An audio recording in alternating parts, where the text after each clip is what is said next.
الحمد لله رب العالمين والصلاة والسلام على أشرف الأنبياء والمرسلين نبينا محمد وعلى آله وصحبه أجمعين. يقول الله سبحانه وتعالى في كلامه المجيد: أعوذ بالله السميع العليم من الشيطان الرجيم.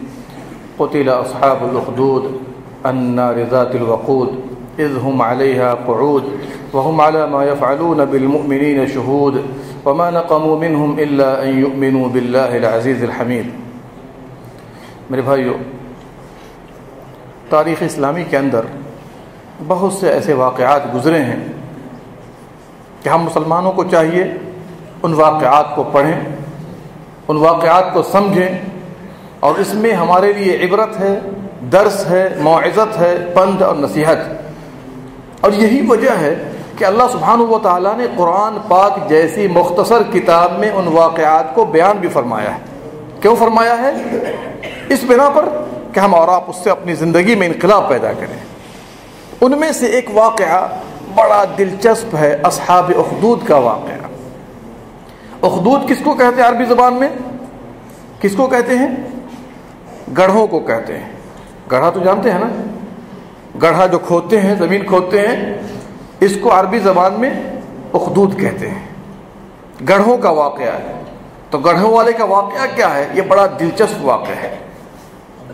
دیکھیے، تقریباً تمام اہل تفسیر نے اس واقعہ کو نقل کیا ہے. کسی بھی تفسیر کی کتاب کو کھول کے دیکھیے، تفسیر ابن کثیر ہو، شوکانی ہو، طبری ہو، قرطبی ہو، کوئی بھی تفسیر کی کتاب ہو، تمام مفسرین نے اس واقعہ کو ذکر کیا ہے. واقعہ مختصر انداز میں پیش کرنا چاہتا ہوں. بس مین چیز کیا ہے کہ ہم اور آپ اس سے سبق حاصل کریں. دیکھیے، ایک بادشاہ تھا. اس بادشاہ کے پاس ایک راہب تھا اور ایک کاہن تھا. کاہن آپ جانتے ہیں، جو غیب کی خبریں بتاتا ہے، جادوگر کے معنی میں لے لیجئے. تو جادوگر جب دنیا سے کوچ کرنے کا وقت آیا تو اس نے بادشاہ سے کہا کہ اپنی رعایا میں سے کوئی ایک ایسا بچہ دو جو بڑا ذہین و فطین ہو، اور میں جادو کا فن اس کو سکھا دوں. جادو کا فن اس کو، توجہ کیجئے، جادو کا فن اس کو سکھا دوں. بادشاہ نے ایک بچہ دیا. ٹھیک ہے، دنیا سے گزرنے سے پہلے آپ اس کو سکھا دو تاکہ یہ آگے ہمارے کام آتا رہے. بچہ گیا سیکھنے. تو جب جادوگر کے پاس سحر سیکھنے جاتا تھا، کہانت سیکھنے جاتا تھا، تو درمیان میں ایک گرجا بھی تھا. کیا تھا؟ گرجا، پادریوں کا، کرسچنوں کا. تو اس کی دلچسپی بڑھی، وہاں جا کر بیٹھنے لگا. بلکہ جادوگر کے پاس کم وقت دیتا اور راہب کے پاس، جو عالم تھا، فادر تھا کرسچنوں کا، وہاں جا کر زیادہ وقت دینے لگا. وہاں جا کر استفادہ کرتا، توحید سیکھتا، عبادت کیسے کرنی ہے اللہ کی وہ سیکھتا. اچھا، جادوگر کے پاس کم وقت دیتا. جادوگر پوچھتا کہ بھائی تم کہاں رہ گئے؟ کہاں رہ گئے؟ تاخیر ہو گئی. تو یہ کہتا تھا کہ گھر میں تاخیر ہو گئی. سمجھ رہے؟ اور جب گھر والے پوچھتے کہ بھائی تم کافی تاخیر سے آتے ہو، کیا بات ہے؟ تو کہتا کہ جادوگر کے پاس تاخیر ہو گئی. اور یہ طریقہ سکھایا تھا کس نے؟ راہب نے سکھایا تھا کہ اگر لوگ اعتراض کریں تو ایسا تم جواب دے دینا. لوگوں کو تشویش ہونے لگی کہ بھائی معاملہ کیا ہے. ایک روز واپس آ رہا تھا، جب جادوگر کے پاس سے کہہ دیجئے، راہب کے پاس سے کہہ دیجئے، تو دیکھا کہ راستے میں ایک شیر ہے. کیا ہے؟ شیر، جس نے لوگوں کا راستہ روک رکھا ہے. لوگوں کا راستہ. اس نے کہا کہ آج میں بھانپ لوں گا کس کی بات صحیح ہے. جادوگر کی بات صحیح ہے، اس کا راستہ صحیح ہے، یا راہب جو فادر تھا اس کا راستہ صحیح ہے. آج پتہ چل جائے گا مجھے. اس نے ایک پتھر اٹھایا.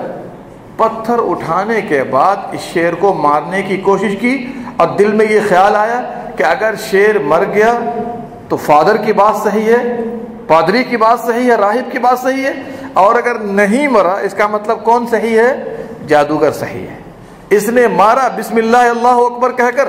جیسے ہی بسم اللہ پڑھ کے مارا، مارنے کے بعد شیر مر گیا. شیر کیا ہو گیا؟ سبحان اللہ. سارے لوگ پریشان ہو گئے. کیا گویا کہ اللہ سبحانہ و تعالیٰ نے اس کے ہاتھ پر کرامت کو ظاہر کر دیا.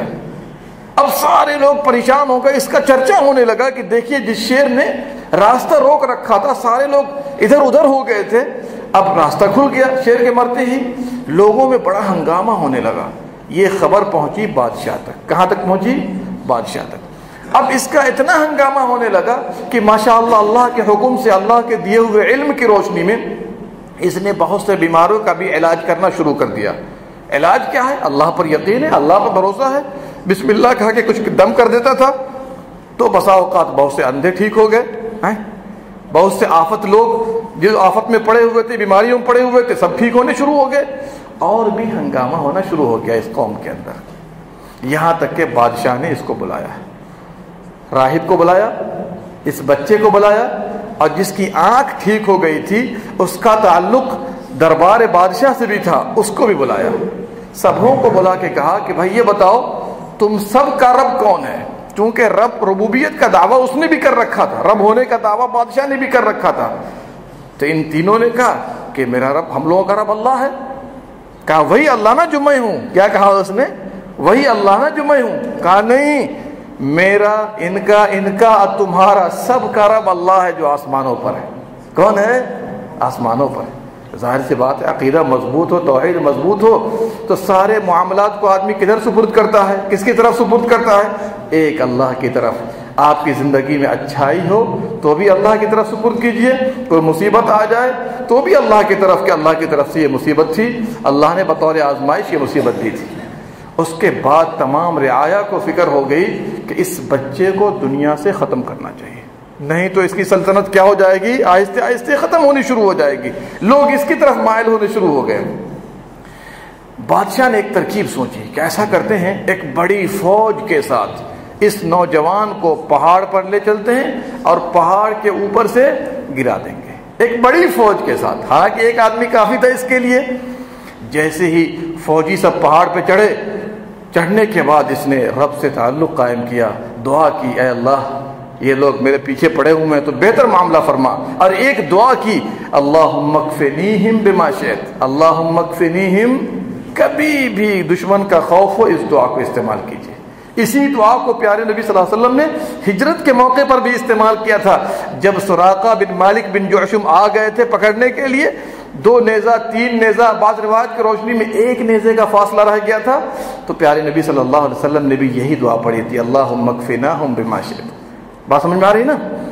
جب اس نے یہ دعا پڑھی، اللہ سے تعلق قائم کی، اللہ سے مانگا، سبحان اللہ، سارے کے سارے فوجی جو پہاڑ پہ چڑھے ہوئے تھے سب کو اللہ نے نیچے گرا دیا، سب کے سب دنیا سے چلے گئے. بات سمجھ میں آ رہی ہے؟ اور یہ بچہ بادشاہ کے پاس پھر پہنچا. کہا کیا ہوا؟ کہا سب ختم ہو گئے. کیا کہا؟ سب ختم ہو گئے، صرف میں باقی بچا ہوں. بادشاہ کو بڑی حیرت ہوئی کہ کیا معاملہ ہے بھائی، اس کے ہاتھ میں کیا ہے کہ سارے فوجی ختم ہو گئے، اکیلا یہ بچا کر چلا آیا. پھر بادشاہ نے ایک اور ترکیب سوچی. اب پہاڑ والی ترکیب نہیں سوچی. کہا ایک بڑی فوج کے ساتھ اس کو بھیجا جائے. کہاں؟ سمندر میں. کہاں بھیجا جائے؟ دریا میں. کشتی پر سوار ہو کر سارے فوجی جائیں گے ہمارے، اور اس کو جو ہے لڑکا دیں گے پانی کے اندر. سمجھ رہے ہیں؟ گئے سب لے کر کے. ظاہر سی بات ہے اللہ سبحانہ و تعالیٰ جس کی مدد کرنے پر اتر آتا ہے، وَمَن نَّصْرُ إِلَّا مِنْ عِندِ اللَّهِ. مدد آتی ہے تو کہاں سے آتی ہے؟ اللہ کے پاس سے آتی ہے. لے گئے لوگ. لے جانے کے بعد اس نے، ظاہر سی بات ہے جس کا تعلق اللہ کے ساتھ ہو جائے، دنیا کا کوئی بھی آدمی نقصان پہنچا سکتا ہے؟ نہیں پہنچا سکتا ہے. یہی عقیدہ توحید. عقیدہ توحید کیا ہے؟ ایاک نعبد و ایاک نستعین. اے اللہ ہم تیری ہی عبادت کرتے ہیں اور تجھ ہی سے مدد مانگتے ہیں، کسی اور سے مدد نہیں مانگتے ہیں. وہاں لے گئے. لے جانے کے بعد وہاں بھی اس نے یہی کہا، اے اللہ مدد فرما، رحم فرما، ان لوگوں نے غرق کرنے کے لیے مجھے یہاں پر لایا ہوا ہے. سبحان اللہ. جیسے ہی اللہ سے مدد مانگی، اب وہی دعا پڑھی، اللہم اکفنیہم بما شئت، اے اللہ تو ان کے مقابلے میں ہو جا. چنانچہ اللہ کا کرنا ایسا ہوا وہاں پر کہ سارے فوجی سمندر میں گرے. کہاں گرے؟ سمندر میں گرے. صرف یہ اکیلا بچ کر کے وہاں سے بھی آیا. پھر بادشاہ کے دربار میں گیا. دیکھیے واقعات پر غور کیجیے اور عبرت حاصل کیجیے کہ جو لوگ اللہ سے تعلق مضبوط کرتے ہیں، انسانوں سے ہٹ کر، اللہ سبحانہ و تعالی ہر موڑ پر ان کی مدد کرتا ہے. پھر بادشاہ کے پاس پہنچے. کہا دیکھیے وہ سارے فوجی تو آپ کے غرق ہو گئے. بہت حیرت میں پڑ گیا کہ اب کیا کرنا چاہیے. یہ خود کہتا ہے، توحید کی راہ ہے نا، خود کہتا ہے اگر تمہیں مارنا ہو مجھے، تو ایک طریقہ میں بتا دیتا ہوں، اس طریقے پر تو مجھے مار سکتا ہے، باقی کوئی طریقے پر تو مجھے مار نہیں سکتا ہے، ختم نہیں کر سکتا ہے۔ کہا کیا طریقہ ہے؟ کہا ایک میدان میں سارے لوگوں کو جمع کر دو۔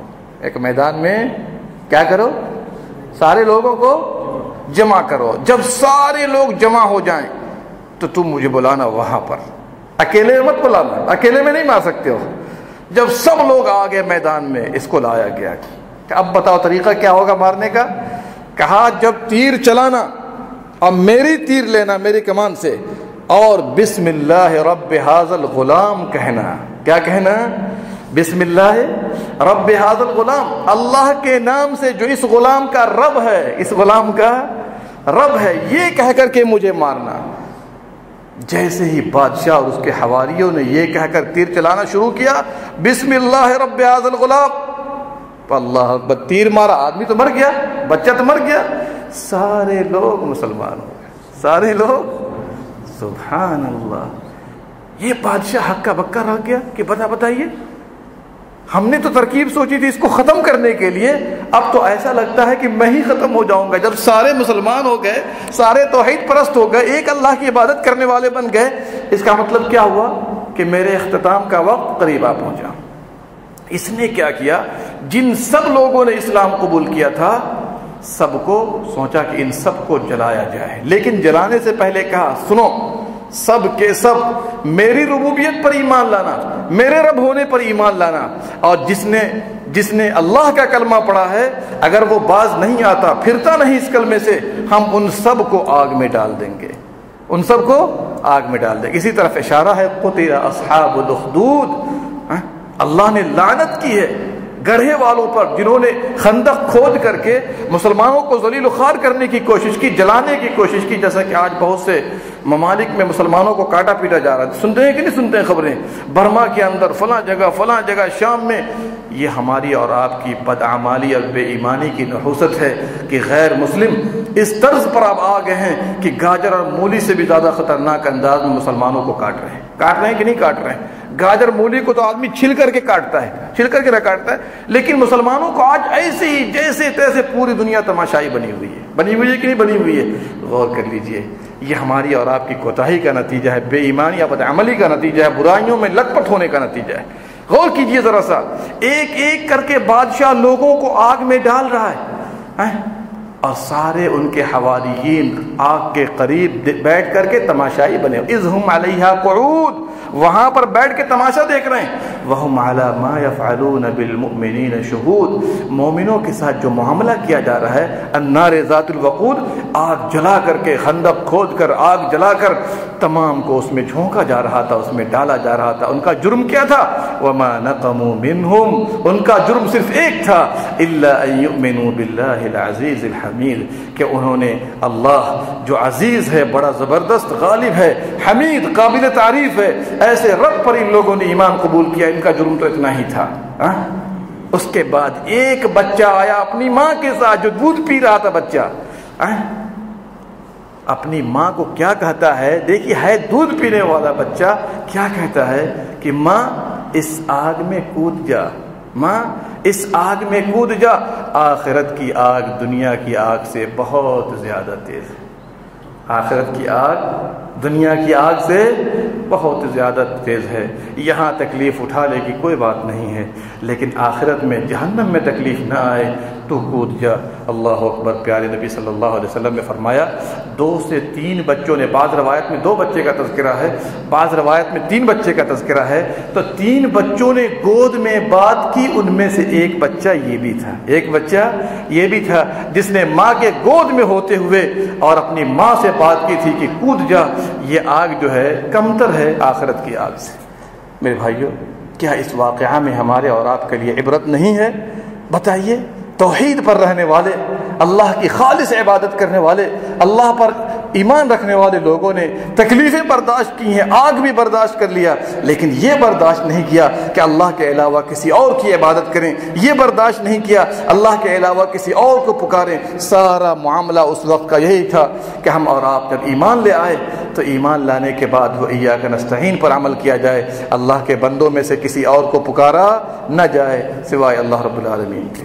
ہمیں اور آپ کو چاہیے اس واقعہ پر غور کریں، اور اللہ سبحانہ و تعالیٰ نے بیان ہی اس لیے کیا ہے کہ ہم سارے اہل ایمان بار بار سنتے ہیں نماز میں، بار بار پڑھتے ہیں قرآن میں، لیکن سبق حاصل کرنے کی کوشش نہیں کرتے ہیں۔ تو استقامت والی راہ یہی ہے کہ دنیا میں کتنوں ہی تکلیف آ جائے برداشت کر لیجئے، آپ کا اللہ حامی ہوگا، اللہ آپ کا مددگار ہوگا۔ لیکن اگر آخرت میں تکلیف ہوگی، لا قدر اللہ کفر شرک کر جانے کی بنا پر اگر دائمی جہنم میں ڈال دیے گئے تو بھلا بتائیے وہاں پر آپ کی مدد کون کرے گا؟ اللہ سبحانہ و تعالیٰ سے دعا ہے رب العالمین ہم تمام لوگوں کو کہنے سننے سے زیادہ عمل کرنے کی توفیق دے، ہم تمام لوگوں کو استقامت سے نوازے، ہم تمام لوگوں کو توحید خالص پر گامزن فرمائے، آمین یا رب العالمین۔ اللہم صلی علی نبینا محمد وعلی آلہ وصحبہ اجمعین۔